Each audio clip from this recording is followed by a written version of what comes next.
Kung kailan tag-ulan naman, tsaka naman namulaklak yung yung mangga, oh, ang daming bulaklak.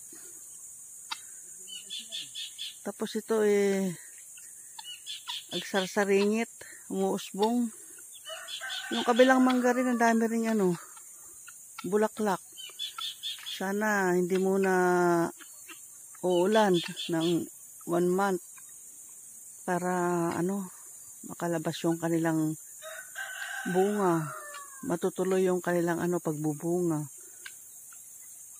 Nakakapagtaka kasi last year o yung mga ibang taon na nakalipas ay February, nag-harvest na ng mangga. Start na ng pag-harvest. March, ang dami na talagang mga mangga. Pero ngayon, May na.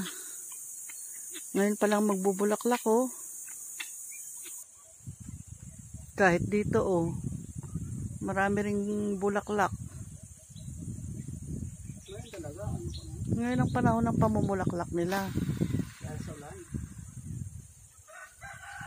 Dahil sa ulan ba yon? Sana matuloy ito, nako, matuloy yan. Ang daming bunga yan. Ito, busy, maingay. Yan, oh, gumagawa siya ng gumagawa ng kainan ng mga manok or pato. Kung ano lang nagagawa na niya. Isa rin tong maiingay. Oh, sumusunod sa akin. Nandun ako sa kabila kanina Nasa likod ko ngayon, nandito na.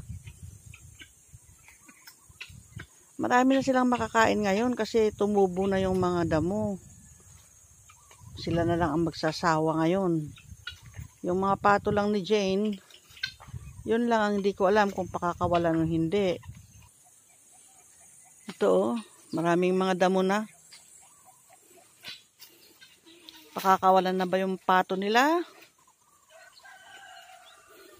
Para maubos itong mga damo dito.